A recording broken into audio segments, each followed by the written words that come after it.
What is up, y'all? Welcome back to episode 59 of Marlins Franchise. It's off-season recap time, and it's been a big one. Lots has happened, starting with the breaking news that you're seeing on your scroll right now. We fired Naoisa Sugiyama as our manager. Now, this is a situation where the owner was never really a fan, consistently giving me a goal to improve the manager, improve the manager, improve the manager. Well, I blundered a little bit because I did replace the manager, but I went from good to good. So Sugiyama does get fired, and it was tough because he and Dontrell Willis, they're friends. And so it was a situation where he had to fire his friend, and that was not easy. There's also the fact that Sugiyama didn't do poorly.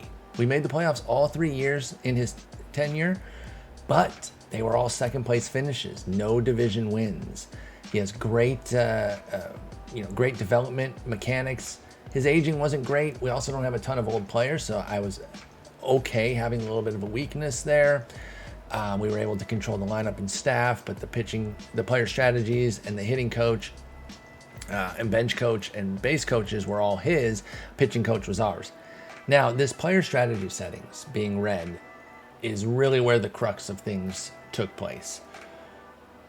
We don't bunt, okay? We don't bunt. That's just something that we don't do. There's very rare situations where I think a bunt is a good idea. Just overall, it's mostly a bad idea. You're giving up outs, and you're not getting enough in return. If you're playing for exactly one run, bunting a guy from first to second, okay, I get it. If you're trying to do anything more than that, giving up outs on purpose is legitimately stupid. And it decreases your ability to have a big inning. So I'm just not a fan of bunting. And yet in the playoffs, there were some key bunts that you'd never see me calling. That Sugiyama kind of went against the team mantra and called. And I think Muller and J-Rod each bunted in key spots that had me apoplectic. And that was kind of the final straw there. Now, he doesn't leave under negative terms, right? It wasn't a drag out fight or anything, an argument where he is sent to the curb, but it was a situation where there was a long discussion, and it was something where he says, I'm in charge of my players. I'm going to do what I want with my players, and if you don't like that, I can move on. And apparently Sugiyama and Dontrell are going to maintain their friendship, but he has been moved on.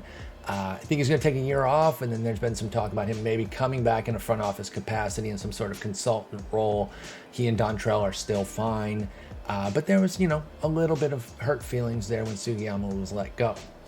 So he's been replaced, and he's been replaced by a former player who I was a huge fan of. I loved James McDonald. James McDonald was a good pitcher, man, and he never quite popped off the way I thought he could. You remember him as a prospect for the Dodgers. That's where I was really, really interested in him. And then he went to the Pirates, and I thought, okay, here he goes. He's got an opportunity free and clear. He had 2 171 inning seasons in a row. Just never really came together, and then injuries ate him up, and he was done in the majors at age 28. But he has gotten into coaching, and my goodness, is he good. And this couldn't have been a better fit.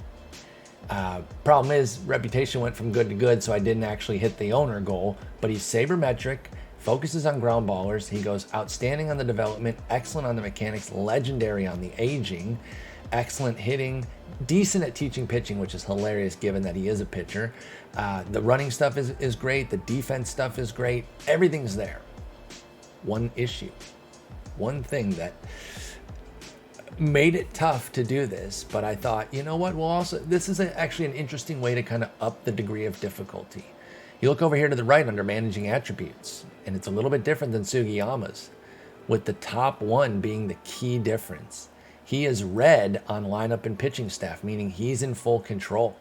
James McDonald will make the decisions there. He doesn't mind if I put the strategies in, and if I hire the hitting coach, pitching coach, base coaches, he'll take care of the bench coach, but he's going to take care of that lineup and pitching staff. And we had to relent on that. And that's something that is new and different. We've had control of the lineup and rotation for the entire run here. And the biggest issue there, it isn't even the lineup. It's 100% the pitching that made it tough to do this, because there goes the stopper. because from what I've seen with managers, nobody ever puts in a stopper. When the AI is in control, they never put in a stopper. It's my favorite role. It's a great way to really maximize innings for high stamina relievers, and I'm bummed about that. But I thought it was a worthy trade. Again, it also ups the degree of difficulty a little bit without having to, kind of do artificial things to make things tougher. Not that we're having our way and just winning everything, but we are in a good spot here. We've made the playoffs now 7 years running. We have 2 titles. So making it a little bit more difficult there by putting the lineup and pitching staff in the control of James McDonald, that kind of achieves that little tick of extra difficulty. It didn't stop there though, and personnel was the biggest changeover from this year, and where we really remade things versus in terms of the team changes as opposed to on the field. Honestly, the Sugiyama firing and McDonald replacement, it was tough to do, and I labored over it, to be honest. But the real hit, y'all, Mike Greenwell retired. And I'm bummed, dude. I thought Gator was going to be around for a minute. He's 67. You never know. Sometimes these guys can go into like their 80-something. Other times they're done sometime in their late 60s, early 70s. Turns out, 67. He's going to head back to Louisville and just, do his thing with his family. But my God, he was amazing. Good at major leagues, outstanding minor leagues, good international, legendary with amateurs, highly favors tools. Tough loss there. And I tell you what, the real tough part about it was it kind of happened out of nowhere since he retired as opposed to having his contract run out. So I didn't really have any time to prepare. And while we did make a quality replacement, I'm happy with who we got. We basically had to start from scratch on scouting. So it made the offseason more difficult. Daryl Harang will come in and take his spot. He's good at the majors, excellent at the minors and international, outstanding on amateurs, and favors tools. I didn't have a highly favors tools guy out there that I really liked. He's 48 years old. We should be able to keep him around for a while. I signed him for 2 years right now. Just kind of want to see what's going on, and we'll go from there. So Daryl Harang, welcome. Then we also had Milton Bradley retire, or no, did he retire or just leave? He left as our base running coach.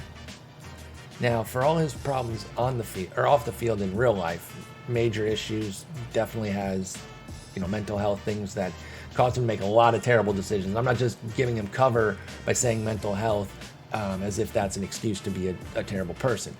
But you have to acknowledge that that's also part of why he's made terrible decisions. We don't have to get bogged down in it. I'm just wanting to be clear that I understand who he is in real life, okay? In our video game here is different. We can paint a different story, and we don't necessarily have to be too engaged on that. But I also didn't want to gloss over and not acknowledge that Milton Bradley is a bad dude. He's a flat out bad dude and needs a lot of help. But in this game, he was very good. He was fun to use. He was with us for 3 years as our third base coach. You see he's got the brilliant grades as far as all the running defense stuff goes. Teach outfield defense, outstanding. Also pretty good at development mechanics. Decent at aging. So I don't know how much like base coaches and things like the ancillary coaches impact that when they have the development mechanics and aging, but it was nice that he didn't really have a downside. Like his decent aging, average at teaching hitting and teaching pitching. I didn't need him to do those things, but everything that he was tasked to do, he did well. But he moved on because he got to be a bench coach in Cleveland, so I understand it. Manny Raboyar, I don't know how to say this because I don't know if the double L's. Wait, did I spell it wrong? Our trainer. I don't know if it's Raballer, like dollar, or the double L's are a Y sound or not. I'm unsure there. So if anyone knows how to pronounce that, let me know. But Manny is gone as our team trainer. He was legendary at rehabbing arms, legs. He was good at preventing arm and others, decent at rehabbing backs, average at preventing back injuries, and just fair at preventing leg and other injuries. But his fatigue recovery was outstanding. And I believe that gives you like just a few extra percentage points on like pitchers recovering in terms of, maybe being able to go on short rest. I think. But anyway, he moved on. I don't even know if he got another job. Yeah, he didn't. So I just decided to go ahead and look for somebody else. We replaced, actually, Sugiyama. The timeline here, I made it sound like Sugiyama was fired first. He was not. Sugiyama was still in charge, and he hires base coaches. So I believe he made the replacement of Bradley. Let me see if I have that right. Yeah, hire base coaches and set staff roles. So he was able to make that move before he left because he didn't know he was leaving. And he brought in Manny Ramirez.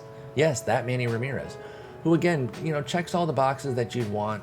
I mean, teach running is only decent, but infield defense outstanding, in-game running good. It's fine. I signed him for 3 years, or no, they signed him for 3 years. I didn't have control, so I wouldn't have done this, but it's kind of cool that it's Manny. So I do think that that's kind of fun, but he's not great. And then as far as the trainer, I hired Jaden Weaver. Now, excellent rehabbing arm injuries and outstanding preventing arm injuries. That was the driving force there. That's what I cared about most. Pitching injuries can be the most devastating, and that's really the key focus. Obviously, you love a guy who can take care of everything, but Rick Jameson abandoned us years ago, and he's like the best of that. He changed his name to Dick and then retired because he is a dick, and I still don't understand why he did that. That was rude, and it hurt my feelings. I didn't like it. But Jaden Weaver's in now. He's our third trainer in this series. And hopefully he does a good job. He's good at prevention, and that's what we want. We don't want injuries. So that gets you caught up on the personnel. There was a few small personnel moves down here. I'm not even 100% sure exactly who was added. Sorry, I did not write that down. But for the most part, we did not have to get too crazy with anything in the minors. Our minors were pretty well stocked, and just a few changes. We did have one thing. Andy Sorensen decided to peace out on us. I might have misspelled that. Yep. Now, he was Zach Sorensen, not Andy. Zach Sorensen was a low minors. He was our DSL2 hitting coach. I didn't have a spot to promote him because he said if I can get a promotion or more money, I'll stay. Well, I tried to offer more money. That wasn't working. There was no avenue to do that. So I was like, well, I'll just appoint him to a higher role. Maybe he'll take that. I really didn't have anybody I wanted to get rid of. He's awesome, but so are our other hitting coaches at the higher levels. So it was tough to let him go because he's got outstanding development mechanics, excellent aging, and legendary teach hitting. He is a G. But we've got G's everywhere. So I said, you know what? Go get your major league job. Go be with the Angels. Godspeed, Mr. Sorensen. Thank you for your service. So he's gone. And then DSL, let's see who we hired in the DSL2 then. We replaced him with Ryan Chipka, and things were dry at that point. Oh, yeah, because he took forever to decide, too. That was the part that bothered me, because I was kind of left with a conundrum where I could have just kind of replaced him immediately when he told me that, but I was hoping that he would stay. And so by the time he decided to go ahead and take that Angels job, which was several game weeks after he initially told me about it, there was nobody left.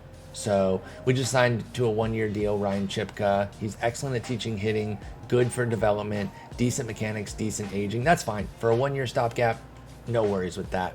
And so 2032 or through 2031, we're going to need both hitting and pitching at DSL2.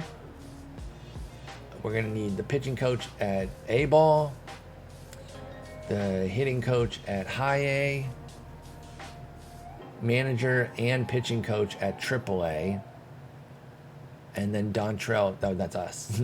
We'll see if we get another contract, which we freaking better, okay? Colin Cowgill, I love that he's got outstanding influence mechanics. That's talent change, y'all. Get them TCRs down there.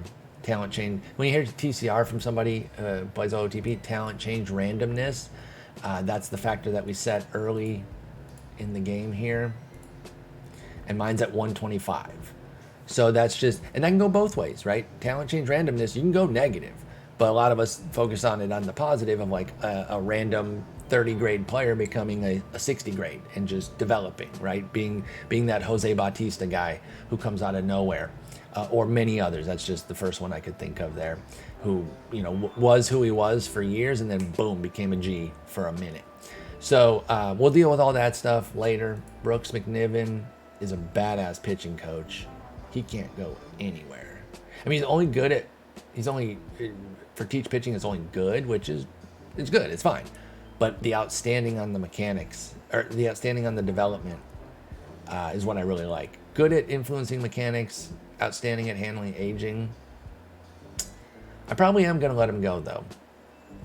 And see, like, he's good. He's good, but I think we can do even better with the AAA pitching coach there. Colin Cowgill. I love that influence mechanics, that outstanding. I'll try to re-sign him right now. 3-year extension for $370,000. He's making $333,000 right now. Yeah, I can do that. I mean, he doesn't have a great record with us in the 2 years where he's been manager, but that's more because of the personnel I'm giving him than anything he's doing. I really don't have issues. Like, he favors prospects, which we still want in AAA. Favors OBP by a lot. Yeah, I'm still fine with all this with Cowgill. I'll do it. I'll do it. Let's do 2 years, but I'll do it. Oh, he's going to respond shortly. A lot of times they just take those off rip, but maybe he doesn't like it because I went down a year. So you're caught up now on all the personnel. Let me go ahead and check them off my little checklist here as we tour the off season. 1, 2, 3. All right, then the personnel situations began to take place. First things first, Alek Manoah told us to get lost. He declined his player option, which was for some amount of money. I don't actually know. Does it say here? It just says declined his option. I forget exactly how much it was for. Knowing me and the way I structure my deals, it probably was a little bit more than the 8.4 he made, or possibly less. I do like to front load and then scale down, but you can see this one actually built up. So it might have been like 10 mil or something, but he was trying to get big dog money and people just aren't bringing it. I mean, it's February 20th, y'all, and he does not have a job yet. But we don't have any money for that anyway, and we'll get into why. But Manoah said, beat it, nerd. And I thought that was kind of rude. Like, what did I, I am a nerd, but like, get off my back about it, Grayson Rodriguez, his was a team option I picked up at 25 mil. Of course, I'm going to go ahead and keep him. It is a lot of money, and he's a fragile pitcher, but he's an ace. He's a full-on ace, and I didn't want him going anywhere. And you can see he's a captain. I mean, he is coming off a 155 inning season, but he had a 192 the year before. So honestly, I'll take something right in between that. If we can get that, that'd be great. That would be about 174. That would be wonderful. Knowing that he's fragile, I know that might not be what we get. So here's hoping that he can stay somewhat healthy there as far as Grayson Rodriguez. All right, then we started to get into our moves. Now, as I mentioned, this was not a huge season of personnel moves. And the simple fact was the free agent class was old. That was a major issue for it. And we also didn't have a ton of openings. However, I want to take you back to a particular moment. If you will indulge me here, let me go ahead and get this set up. And it was a moment during the playoffs. Remember how we played all 3 division rivals there? We eventually lost to the stupid jerk Mets. Sorry, Mets fans, suck it. Actually, no, I'm not sorry. You guys beat us. I'm mad. Let me... Hang on, I'm pulling something up here real quick. And when we were playing them, one thing that I noticed, and it was really kind of jarring. I was like, what the heck, dude? Let's see if I make that full size. Maldonado 2-2. All right, so this is back Turner makes game the play. 2 or 3. I can't remember. 2 down. Uh-oh, wait. What's this then? Badu cooked? So Badu came out. Oh, pinch hitter because he's a lefty. Fair enough. Dimitri Diamant. And look at this guy. Dimitri Diamant that they brought in. And we noticed, why do they just have a casual 65 potential on their bench? That alone is not mind-blowing. The thing that was mind-blowing was they had 3 dudes of super high quality on their bench. Now, I don't know if I got into all 3 of them here or discovered the other 2 later, but we were like, what the heck, dude? How do they have all these players Here's a better look at what his ratings were when we were playing This is them. a hell of a bat to just have on your bench. This guy can't find burn on this team? I mean, he didn't kill it. He was an 89 WRC plus. This is a nice bat to have off your bench, though. That's a nice It's kind of piece. scary. 26 years old. So you could probably anticipate where this is going. I noticed that they had him among others, and I was like, yo, what's up with all that talent, Mets? Gimme. So I went and decided to scoop Dimitri Diamant. Now, you'll notice that he's not on our team anymore. So what do you mean you scooped him? Oh, I scooped him, and then I flipped him. Because I got him, and I was thinking, this is a good hitter, but one of the reasons he probably didn't crack the lineup for the Mets was he is like a first baseman who's not even very good at that. You're really stretching him at third, and he probably falls all over himself in right. And it's not like there's growth if you throw him in left, or at second you can maybe hide him. Like, it's not good. It's not good. So we kind of are already stuck there. We have Turner at first. We have like Highland Hall or others who can DH too. And so it wasn't the best fit, but the talent was too rich not to go get him and see what's up, right? Because you can see here, 70 potential according to Harang. Greenwell had it at a 65 when we were playing them in the playoffs, I think. Let me see. Was it 65? Let me go back to that real quick. To just have on your bench. Yeah, he had him at a 65 and 50 current, 65 potential. And now we see he's 55 overall current, 70 potential. So I was like, let me get the talent and then flip it and see if we can get something more that we need. So first things first, we traded Daniel Palencia, quality reliever, about to be 31, but he's wrecked.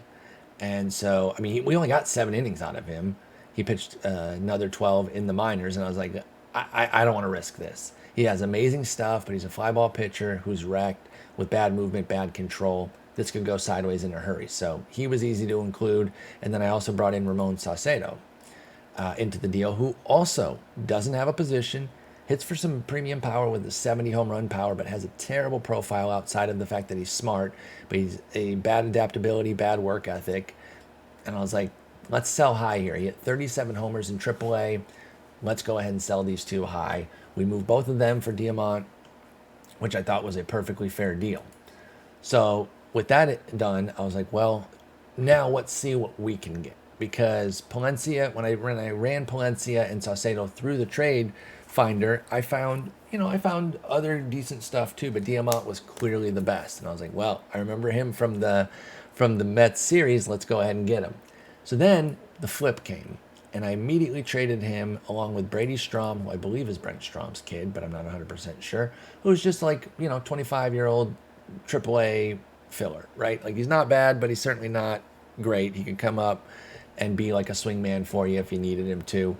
Maybe he hits a little bit of talent change if he gets lucky, but he only throws 88, 89, or 88, 90. It's not great. So including him was nothing. It was really Diamant for Jaden Owens, who you see as a current 45 with 60 upside.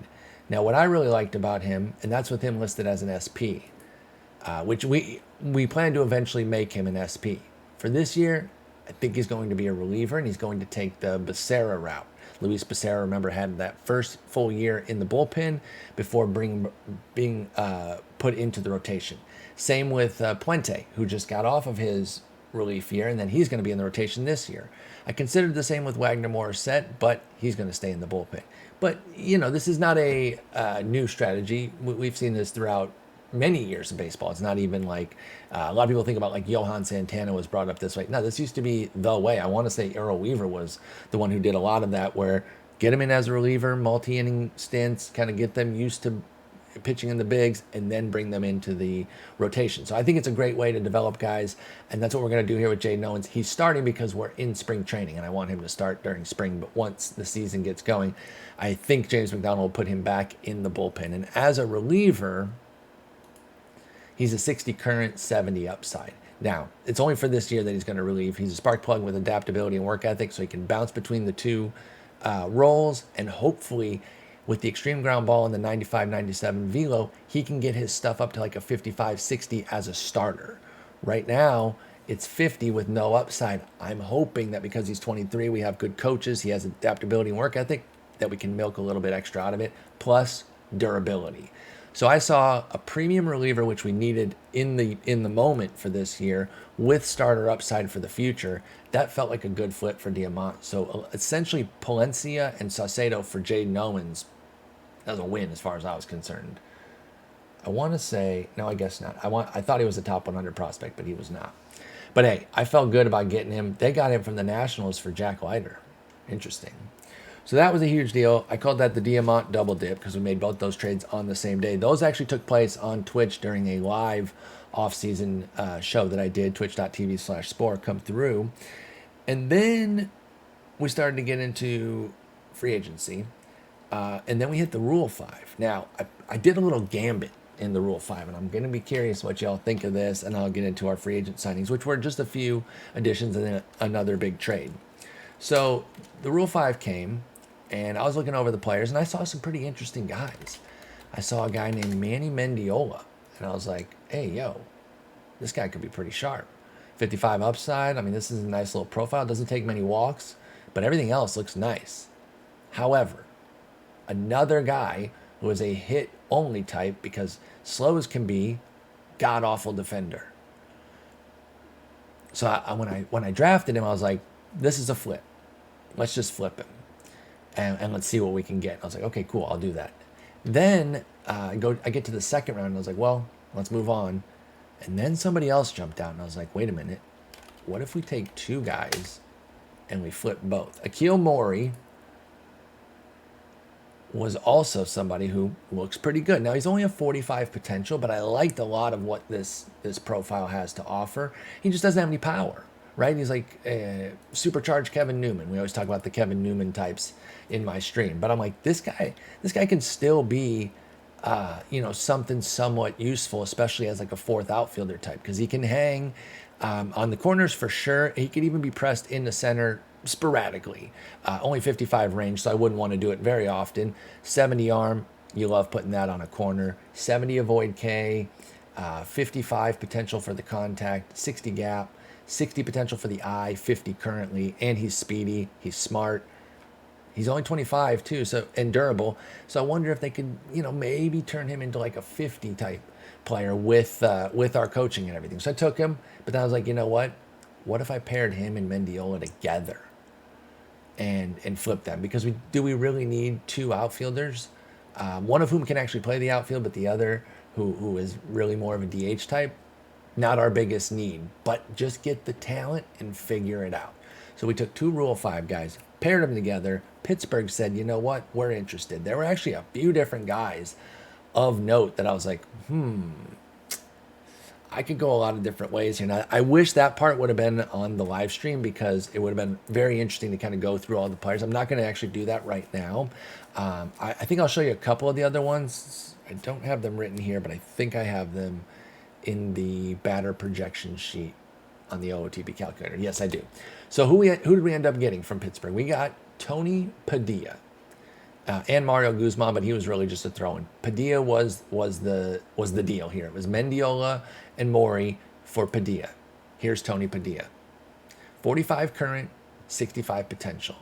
Now, a lot of that is driven by an 80 gap power, and I know a lot of us in the OOTP world, we don't go crazy when we see big-time gap. However, it's paired with 70 speed. Only 40 base running, which is tough. Why are you so bad at base running? But I like that the speed is there. And if our coaches can kind of get his base running on track, you can leverage that gap power, turning a lot of singles into doubles, doubles into triples. He also has 50 home run power right now with 60 upside. So he can also hit some bombs, right? Like, there's a lot to like here if he can get these final 10 points on contact and home run power. Even 5 each, moving them to 55s, would certainly work. So I ran him through the OOTP calculator, and it's just OOTPcalculator.com. You can do the position calculator, batter projections, pitcher projections. It's an excellent tool. Big shouts to Daniel Seguin on that. I love it. It's amazing.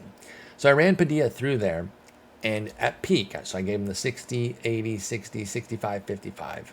And I think I even gave him 50 on the first base defense. Not that that really moves the needle. And I will talk in a moment about, I understand he's not a he's not a defender either. But I still thought this was the better move. 2.9 WAR. So a 3-win player at peak is what his projection is, based heavily on the hitting. A 136 OPS plus. That's a damn fine hitter. For context, Mendiola 1.4 at his peak, and Maury 1.1 at his peak. So we'll say 2.5 wins for them versus 3 for Padilla. So about a half win difference and that's 2 players for 1. So it's consolidating talent there. So even though he also has the same issue of not having a good position to play because he's just crappy at it, at least he has the speed, which Mendiola had no position and no speed, and his hitting really makes up for it. So I really liked this move. I also mentioned Mario Guzman, just kind of a throw in there for the minors. Nothing particularly special. Oh, wait, no, he's in the majors right now. Oh, that's right. He's going to be in AAA, but he was called up because it's spring training, so they put the extra guys in right now. But, just some pitching depth, also has good work ethic. I thought this was a pretty decent throw-in, to be honest. I could actually see him getting some innings this year if we need a guy to just come up in some different spells. So who else did we consider in this deal? So we had Orlando Sosa was offered to us. I should just put the whole name there. Orlando Sosa. Noodle Sosa. You see him here. Similar with the big-time gap power, but no speed to speak of, no defense as well. So between he and Padilla, Sosa was easily the better version of that player type. So that's why I went for Padilla. He is a former number 3 overall pick from 2028, Orlando Sosa is, but it wasn't alluring enough to make me want to take him. I think this guy was offered too. I have a bunch of guys on the OOTP hitter projection list right now, and I think a lot of them were the guys that were offered for Mendiola and Maury. So then we have Orlando Sosa projected to 2.9 WAR at his peak as well. With his defense, wait, actually what? Oh, never mind. Yeah, because he actually plays second base. I was going to say his defense has to be helping there because he only has a 119 WRC plus or OPS plus to Padilla's 136, and yet they have the same WAR. That's because at least a 45 second baseman can give a little something, whereas a 45-50 first baseman moves the needle 0 in terms of defense. Oh, I forgot to turn the music back on. Pardon me on that. It's just going to come back on randomly right now. Sorry. My bad on that. There we go. I even had my headphones in, so I should have known. And I'm just sitting there, and no music's playing. Pardon me. Anyway, back to the guys that I think these were all guys who were offered. Heinenkoski, I think is this guy's name. Yeah, Edgar Heinenkoski. Just kind of a solid everywhere type of guy. What intrigued me was he's a little bit the opposite of some of these other guys where he has amazing defense. You see those corners are on fire. He's already a 70 in right. He has 75 potential in left. And I guarantee if you throw him in center, he can at least get to like a 55, I would think. Let me actually, you know what? I don't have to think. I can just put it in. And if you guys don't know what I'm talking about here with the OOTP calculator, let me put you on this because I did reference it, but it's amazing, and I highly recommend it. So again, OOTPcalculator.com. You go to the position calculator. You put in their height. He's 6'2", and then let's just go to outfield here. Hit submit, and boom, he's a 60. So 75, 60, 70. So premier outfielder. Can absolutely hold all 3 positions and is a decent enough hitter, especially against righties. So I did consider Heinenkoski. There was definite consideration for him. He checked in, though, with 2.6 WAR. So it was just a little bit less than Padilla, and I went for the premium hitting over the better defender. I think we've got some solid defenders in the outfield. I do like the work ethic and the spark plug and all that, too. It was close with Heinenkoski versus Padilla. Even though Sosa had 2.9 WAR projections similar to Padilla, I liked Heinenkoski a little bit more, and I would say he was probably second But let me look again at David Vasquez. Snoopy. Oh, I did look at him, didn't I? Did I bring him up? I don't know. Another gap power god, but also has some home run power to back it up. Solid bat. Killed it at AAA. Oh, wait, that was a small sample. Spent most of his season at AA, where he killed it. I mean, he killed it at AA as well. But again, no speed, modest defense on the corners. Vasquez projected to 2.7 WAR at his peak, so he was in line to, again, I ranked him Padilla, Heinenkowski, Sosa, Vasquez. I think those were the four that I was really, really looking at. I can't remember if it was this deal or another one, but we were offered another Sosa. We were offered Malfrin Sosa, who we've talked about before, because he's a home run god. He's hit 50, 62, 53, and then dipped down to 36 this past year. Had a little bit of a power outage for him and only hit 36. Now, he's a stud, so why were they trying to trade him? You guys can probably guess. Fat contract.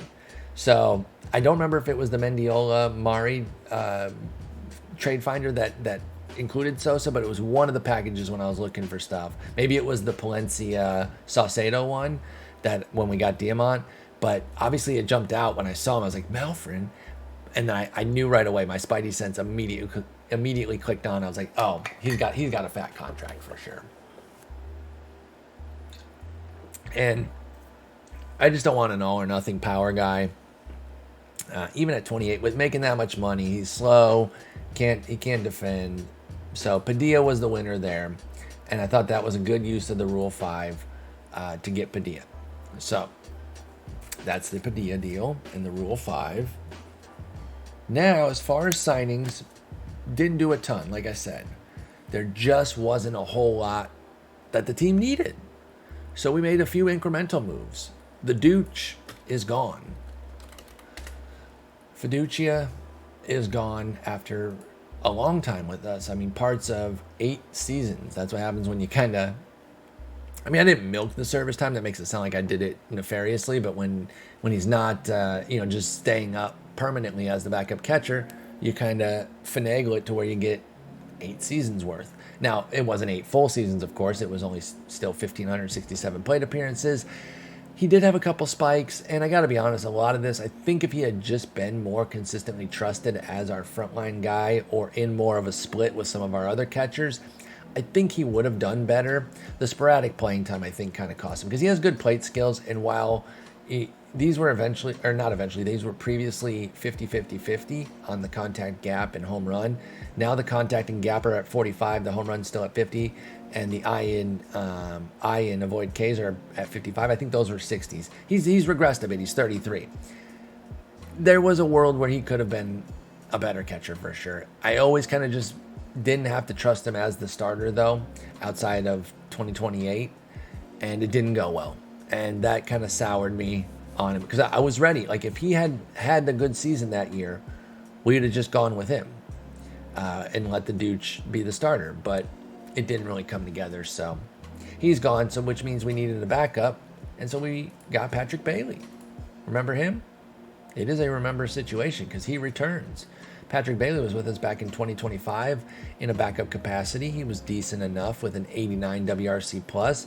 He hasn't been too much better since then, outside of last year when he went to Cincinnati and found a little spike. 16 homers, a career high, 103 WRC plus, not a career high, but a 6-year high for him, and 1.7 WAR, which is the second best of his career. Remember when we got him, it was, along with Hunter Bishop, $7 million for Lewis Head, Oswald Peraza, Jose Salas, and Jake Schrand. Yo, we smoked that deal. I feel like we smoked that deal. Come on. Because Peraza never really panned out, right? With San Francisco, I mean, he barely played. Yeah, he barely played. So, I like that. And then how did we get rid of him? I forget. Oh, I didn't even know we had Ben Joyce. When did I have Ben Joyce? How did I get Ben Joyce? I do not know. Anyway, so we moved him. We moved Patrick Bailey, Ben Joyce, DJ Jefferson, Franier, Duarte, and a 12th round pick for Chris Rodriguez and Juan Sierra, who we still have Juan Sierra, and Chris Rodriguez was a badass. So that was a really good deal. I feel good about that deal. 295 innings with a 3.41 ERA and a 1.29 WHIP from C-Rod. He had that real brilliant 2027 where he had 125 innings in relief. Now, I think he had a follow. He had an opener. He was a follower. So he's getting treated basically as a starter. But hey, it's all in relief. So it looks like he was just a badass reliever. But we were essentially treating him as a starter. And then, like I said, Juan Sierra is still with the organization. Has great plate skills. He's kind of like the Dooch in terms of his batting profile, where he's got the great plate skills, a little bit of pop, but the contact and gap, those are both 40s though. Those are tough. And so, we'll see. He's just a depth guy. He's 24 years old. So Patrick Bailey joins the squad as the backup catcher. And then I felt like we could use some bullpen. Oh, I'm a doofus. Hang on. I didn't even cover all the other losses besides Manoah. I just mentioned Manoah and the Dooch as if those were the only two. Not even. So we also lost Luis Matos, Dustin May, Caleb Ferguson, Cade Povich, and Matt Allen. There was a lot of losses. So the Dooch, Matos, those are the only two hitters. So it was Manoah, May, Ferguson, Povich, Allen. 5 pitchers. 1 full-time starter, which is Manoah. May was a starter for us. Probably should have used him in relief. Allen could do either, and then Povich and Ferguson were premium relievers, although Povich had enough stamina to maybe relieve himself. Yeah, I meant to say start himself, so I said the wrong thing, and then saying relieve himself also sounded kind of gross, so just ignore that. But anyway, in addition to Patrick Bailey, I felt like maybe we needed some pitching too. Now, even though we did lose a lot of guys, I knew we had backfill.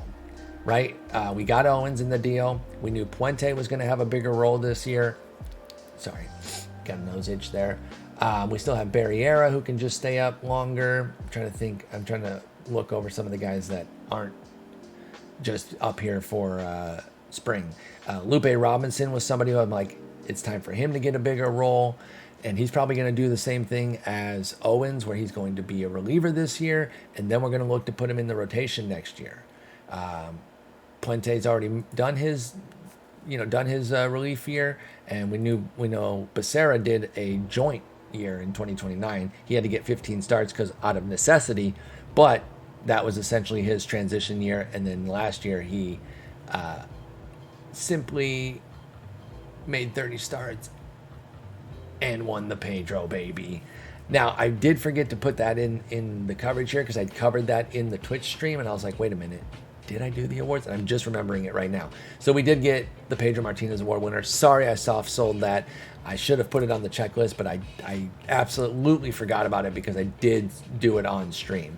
But anyway, the big signing, nothing crazy, but we got Nick Sandlin, who is a 34-year-old reliever with amazing stuff at 75, amazing movement at 70. He's a ground ball pitcher, 50 control, 35 stamina. Would have been an amazing stopper. But because James McDonald's in control of everything, we will not have a stopper role.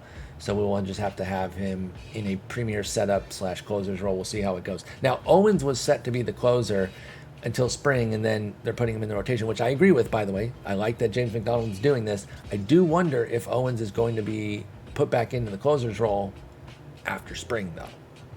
So, Sandlin, I thought, I don't love to pay a ton for relief, but we had some money, and it's a 1-year deal. There's no such thing as a bad 1-year deal. The real hang-up, the real problems that you get into with reliever contracts are when you get multi-year deals. So I do try to avoid paying an individual reliever too much money, but if I am going to put a big price out there, I want it to be a 1-year deal. So we have 1 year, $12 million for Nick Sandlin. I also talked with Jordan Sheffield. He wanted more. He wanted $16 million. He didn't get it, and he came all the way down to getting 16 for 2 years. And he actually eventually offered us this, or very close to it. I think it was 9 something with the second year vesting. But it was with a promised closer's role, so I couldn't finagle it. And since I'm not in control, I didn't want to risk it. So even though he came back to us and said, hey, no, I don't need as much money, and he has 70 stuff, 60 movement, 55 control with 99, 101 velocity, like he would have been fun, but he's also fragile. He's 35. I thought better of it and didn't even offer him at the cheaper rate. I felt better with Sandlin, and I'm happy with that. So we got Sandlin, Patrick Bailey. Those were really our big signings, though. We actually have a couple other things out right now. Let me see. We've got, the Dooch. Yeah, I'm offering the Dooch a minor. We got 5 minor league deals. 3 catchers, a reliever, and a third baseman. Nothing crazy there. Oh, yeah, because we don't have any more money. Oh, guys, sorry. It's been a while since I made a Marlins video. I was out of town during the weekend and really busy yesterday. And so I'm a little bit all over the place here, unfortunately, because like I said, I'm also forgetting stuff that was covered in the stream that needs to be here in the off-season digest, so I'm sorry about that. But I didn't forget this because this was not on the stream. We made a huge move. And I'm going to give a little preamble on this.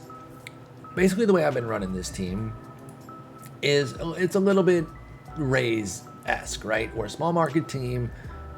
We don't have a ton of money, although our owner is pretty nice. He's generous. He's demanding and meddling, but he's generous with the money. So we're not exactly shoestring, but I've still been kind of acting a little bit more shoestring than we are. And I'm like, you know what? It's time to make a commitment. Like, we only have like a mid-tier payroll, so I don't want to go too crazy. But we've had some premium players that have served their time with us. Served their time, what I mean is, like, you know, we got their team control years, and then we just kind of moved on. I didn't want to keep doing that. So I said, we got to sign a centerpiece and let them stick around. And I found the right guy. And ladies and gentlemen, we got him. Arcadia Muller is a Marlin for a long time. We signed him to a 7-year, potentially $233 million deal that kicks in after this year. It'll go guaranteed from ages 27 through 30. He can opt out after that, and then we have ages 31, 32, 33 on a few different things here. So there's all sorts of stuff. It's a wild deal. It's definitely the biggest deal we've given. He is fragile, but I worry about that a lot less with a hitter. And frankly, I think he's going to age brilliantly. He's got 65 contacts, 70 gaps, 70 home run, 45 eye with 55 potential. I would love to get another 5 or the full 10 of that eye, but also 60 avoid K. Solid speed, great stealing, great base running, capable enough defense, especially for second base, not too tripped out there. And he's only 26 years old. This is going to be his age 26 season here. And next year was going to be, our last year, 2032 would have been our last year under team control. He's making 18 mil this year, probably, depending if he had another good season, probably would have been like 22, 23 mil. I think the arbitration estimate was 23, or 22 rather. So it would have been somewhere in that 22 to 24 range. I said, you know what? Let's sign him. I don't love huge deals usually because they become so problematic, but that doesn't mean you can't structure one to make it a bit better, and especially for a game-changing player. I mean, he's got 80 potential. He's a 70 grade player right now. He is a superstar. Now, he only had 3 wins with us, right? He did come down, probably due to the park. He went from Philly to Miami, but he hit 32 homers, and I think he's awesome. And I think that first year, hey, maybe wasn't his best, but I think he can still be better than this. I kind of think this is the floor. I mean, I hope I don't end up eating my words here, but like, if he stays pretty healthy, and I know he's fragile, so that's a big element, but if he stays relatively healthy, I don't know how he's any worse than this. So if this is kind of the floor that we're buying with upside to be a 4, 5, 6 win type guy, I felt like it was absolutely worth it. So let's break into the deal just a little bit more here. Now you can see that we're going to pay him 28 next year, then 34, 35, down to 32. He can opt out, but if he does, he leaves 40 on the table.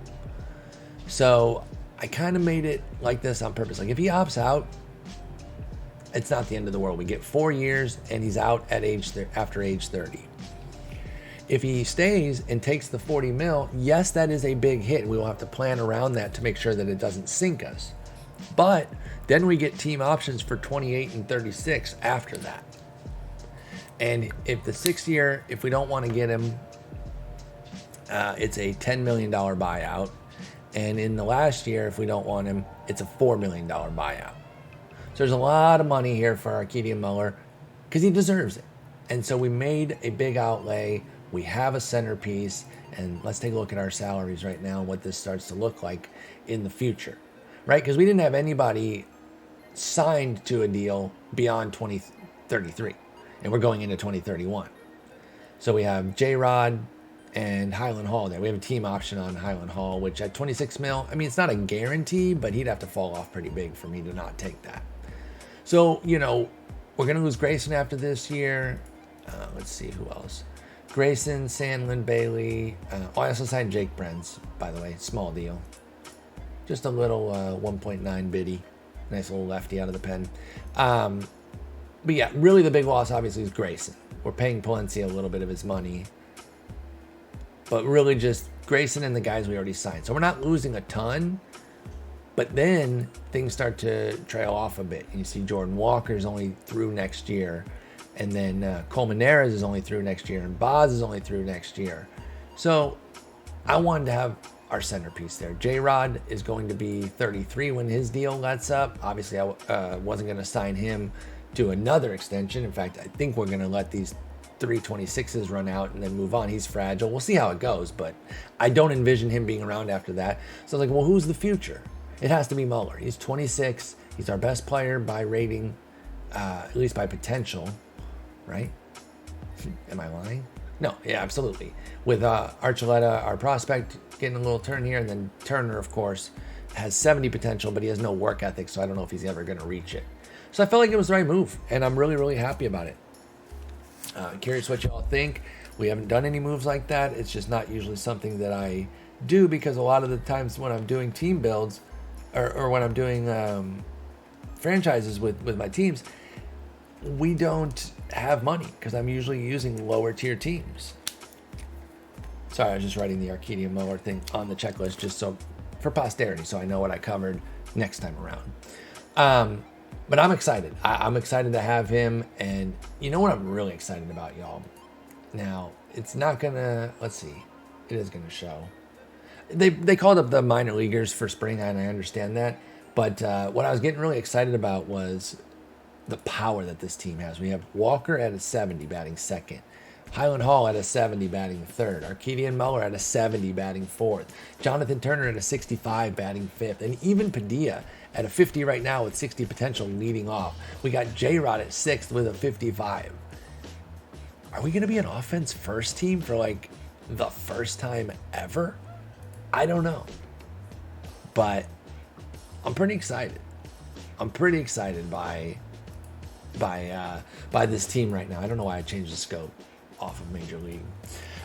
So yeah, that's what this is what the team's looking like right now. Obviously, it's a little cluttered because we have the minor league guys up for spring, but I think we got a pretty good team here. And just looking at the preseason predictions before spring even starts, the computer agrees. 92 and 70 paces the league, or paces the division rather, and the league. Actually, I was right.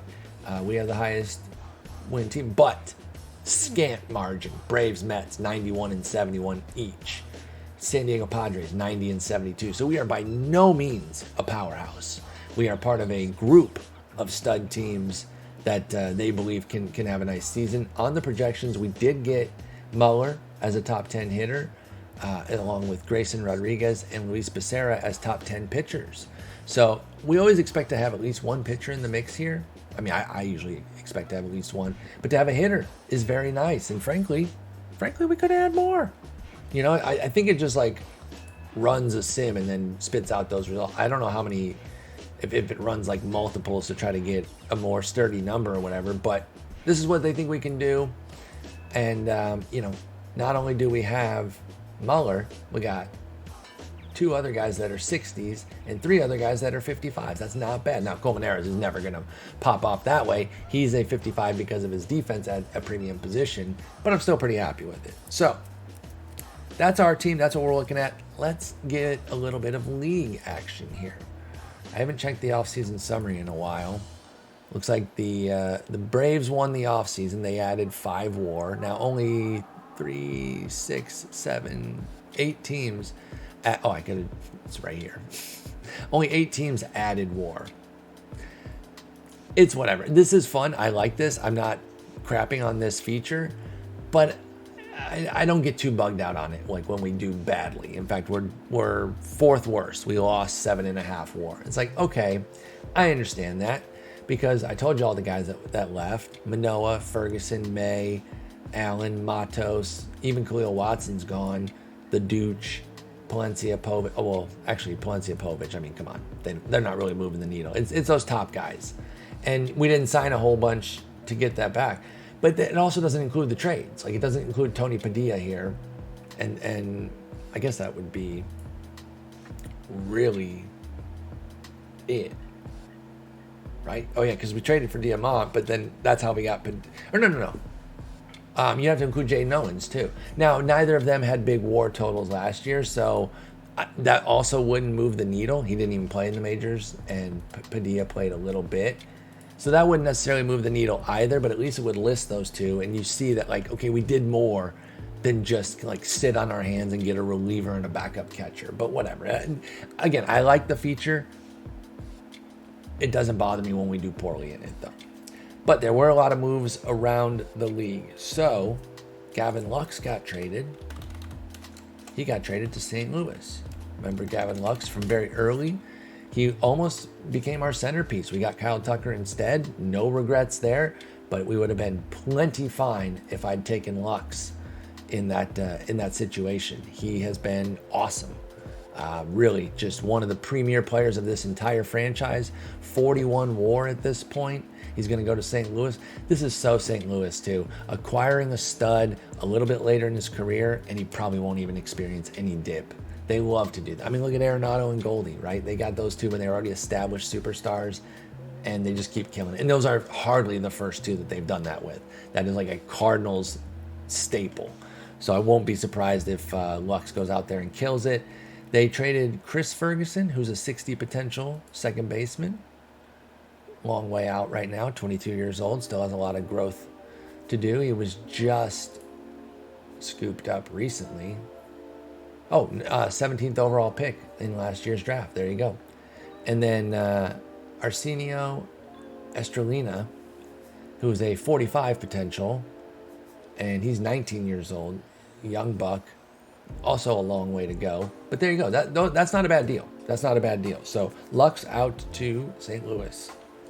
Bryce Harper on the move. No longer with Philly. He is going to San Diego. So he's going from one good team to another. And he has, he hasn't really missed a beat in terms of production. He did get hurt last year, and he's been hurt 2 of the last 3 years, but 158 games on the season in between that. So he can still spike a big one. You see 106 here, sandwiched by 160 and 158. So he is fragile, and he will miss time he's 38. We don't know how much longer he's going to be around, but like he's had those off seasons health-wise, but the production has never slowed. He's been an absolute G as he puts the finishing touches on his Hall of Fame career out in San Diego. Good place to finish the career, too. And how'd they get him? It was also via trade. Jose Haverkate, who's a 55 potential reliever, and Alex Rubio, who is not much, a little bit of depth there. I mean, listen, it's an older guy who I think probably still making a grip. Oh, no, just 22 mil. Okay, that's fair. But it is a 1 year, so it's a rental. They got him to keep 85% of it, though, too. Wow. Okay. Hey, good job, San Diego. Haverkate is fine. Man, could you imagine Harper getting traded for fucking shit personality reliever and just a throw-in infielder? They maybe should have done a little bit better than that. Another trade saw Ezekiel Duran going out to Kansas City from Colorado. Ezekiel Duran has been a really solid player. I mean, back-to-back 4.4, 4.8 win seasons as a quality little hitter there. I don't know why I said little. Like that's demeaning him for no reason. Like a good-ass hitter. 133 WRC plus, 127 the last 2 years in Colorado. But, hey, the stats count. I'm not trying to demean him.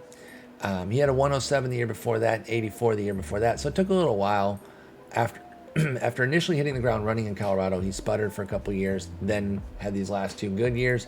He gets traded out for Victor Luna, who is a 55 potential reliever, who could start, though. He does have 40 stamina. It'd be dicey. And then Omar Hinojosa. Now, Hinojosa, I've actually never seen that. Hinojos. No A at the end. Interesting. But he is a, throw-in. So they didn't get a ton. They didn't get a ton for him. They must really like Luna. What's Duran making? 14 mil. And they kept all of it. Rockies got hosed. Rockies are still dumb. This just in, Rockies are still idiots. KC was busy. They also traded for Lucas Giolito, who's 36 now, coming off a pretty modest season as more of like an innings eater type lately. But hey, popping off 200 useful innings is still valuable. I know he dropped down to 0.6 WAR, but he's coming off of 4 and 3 WAR seasons the 2 years before. KC may be figuring, especially with their ballpark, hey, we can kind of get him back to that level. They traded him for Duffy Young and Alex Portillo, neither of whom are particularly special. He's got 13.2 mil this year and a vesting option for 13.2 if he reaches another 180. But the Twins are eating, dude. The Twins are eating 100% of that too. KC is savvy, dude. KC out here being savvy. They made another trade.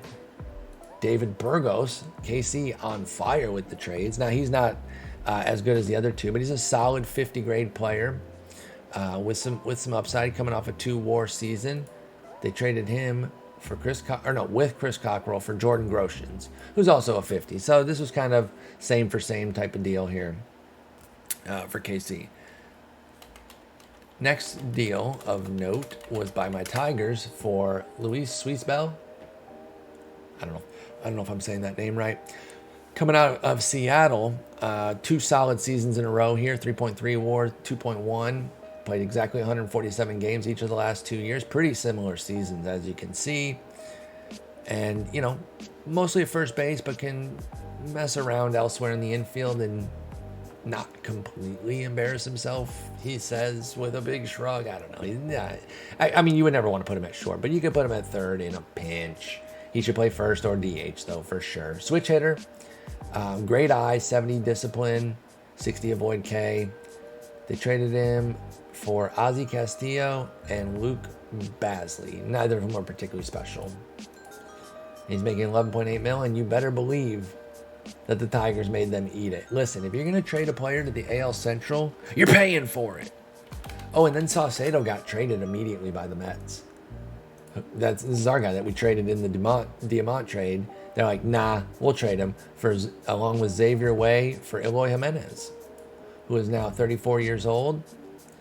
I don't know if I understand this one, if I'm being honest, y'all, from the Mets standpoint. And listen, if the Mets want to blunder, far be it for me to correct them. They traded for a guy who's 9 years older, and I don't think he's better. I mean, he's got 5 contact, 5 gap, but he gives all 10 of it back in power. They're even eye, and Saucedo has 5 advantage in avoid Ks. What are we doing here? I don't quite understand it. Defensively, okay, that is a sharp difference. Eloy can actually play the outfield. Now, you put him in left field only. He's 50s across the board on range, error, and arm, whereas Saucedo's 35, 45, 50. So that is a difference, but I don't think it's worth 9 years. I'm sorry. I still think this was a bad deal by the Mets. So I'm glad they made a blunder. Now, there's also the fact that Eloy has, 1,550 major league games under his belt as a well above average hitter. And so he's a known commodity, whereas Saucedo, we don't know yet. But I still think it was a bad trade for them. So I'm glad they did it. Good job, guys. So those are the trades. Oh, and then there's only one giant free agent. And this is awesome. This is awesome.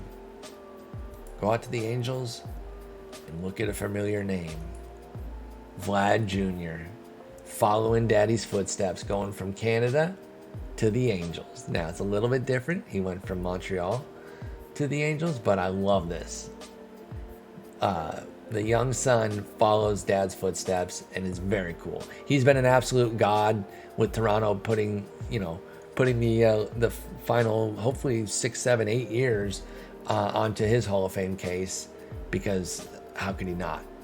I mean, he already has 63 WAR. I don't see any way that he's not going to the Hall. He signs a 5-year, $175 million deal. Now he can opt out after the second year. After making 36.5 for the first 2 years, he can opt out, or take the 34 mil for each of the next 2 years, and then have a player option at age 36 for 34 mil. So, listen, he should age pretty well, or remarkably well, to be honest, as long as the body holds up and he's at normal injury.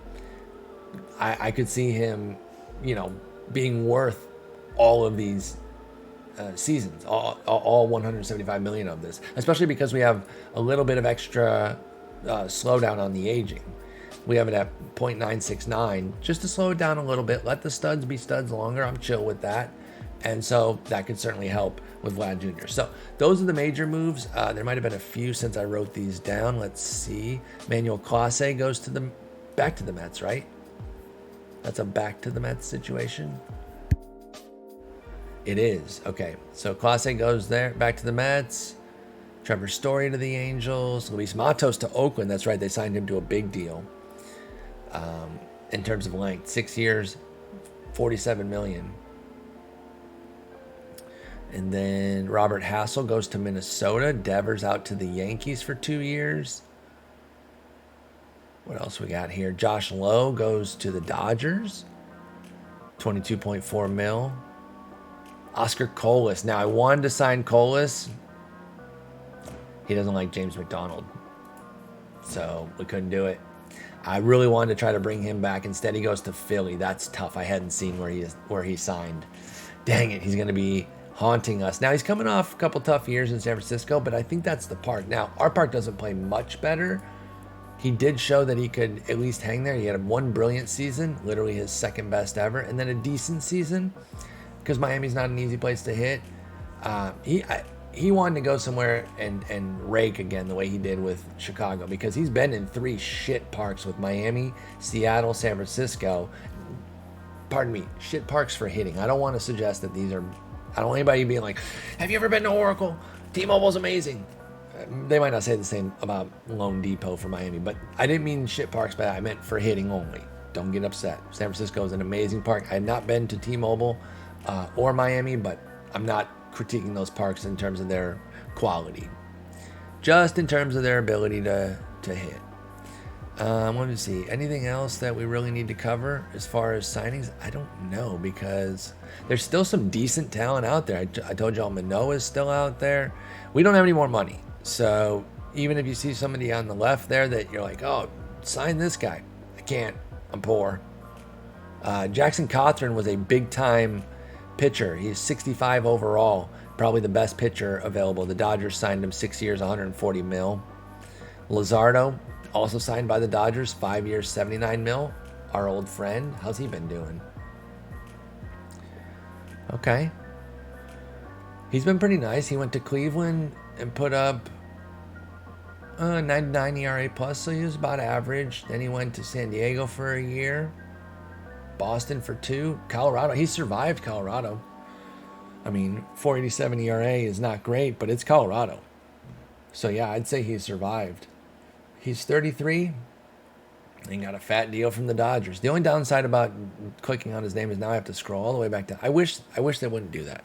I wish it would just leave you where you were, because now I don't even know. I wish you could also sort here to see if there's any other big deals. There's the Vlad deal. Correa went to the White Sox on a 2-year. Oh, Jason Dominguez signed with the Cubs. I think this is the last real big dog. 8-year deal for somebody who's wrecked. Good job, Cubs. I mean, his defense is unreal, which we know, we have firsthand experience with. Remember, we had Jason Dominguez. We developed him. We got him when he was in 2024. He was 21. So, we don't get credit for all the development, but he grew up under us. I don't think that's out of pocket to suggest. and had solid seasons with us. I always felt like the park kind of held his power back a little bit. His health held him back a little bit. But I'll take a 103 WRC plus from ages 21 through 25, right? That's not even really your prime yet, but we moved on from him because of the health piece. We traded him, I think, in the Highland Hall deal, right? Yeah, him and Will Matsuk for Hall. And I don't regret that in the slightest, especially if he's commanding 8 for 190 and getting it. I know he's 28, so he's on the right side of 30, but he's wrecked. Like, what are you doing? Have fun, Cubs. You guys are doofuses. Absolute doofuses. So, that's the... Ow. I just smacked the shit out of my... I just did like one of these and smacked my table. That's the 2031 offseason. I think I covered most everything. I'm sorry that I didn't do a better presentation of Becerra winning Cy. That was not cool. Sorry, Becerra. Where do I go for the awards? There. Why am I forgetting everything right now? National League Award winners. Let's go back down here. Tatis got his 7th MVP. 6th in a row. Becerra. We have back-to-back Cy's, or Pedro's now. Pedro, not Cy. Pedro. Isaiah Mallory, who we looked at a little bit last year.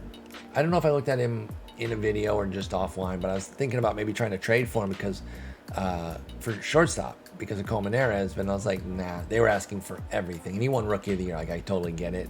And then Will Klein won Reliever of the Year.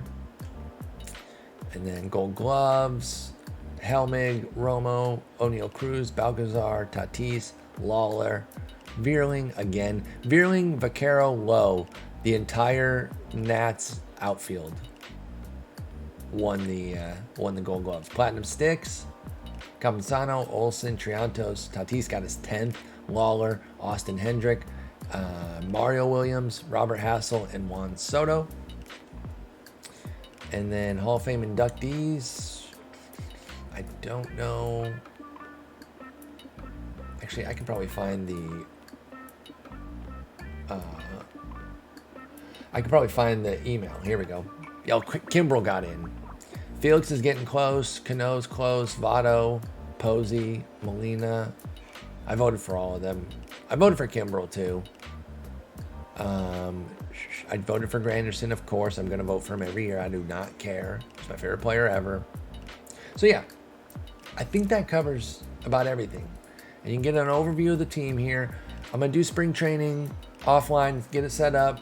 Opening day will be the next episode here, so I'm not going to get too crazy about who's starting right now because if injuries happen and everything, I don't want to be like, here's our starting team, and then I come back at next episode, hey guys, we had 7 injuries and now the team is completely different. So there's an overview. You can kind of take a look. I'll sort by current overall. You can see that we got a pretty good team. We still have a pretty good team, and I like that the projections still like us. It was a weird offseason. I labored on a lot of things. It took a long time to get done because I was really contemplating that managerial move, and for as much time as I spent on it to still mess it up though, because we were supposed to improve the reputation to hit this goal, and all I did was go from good to good.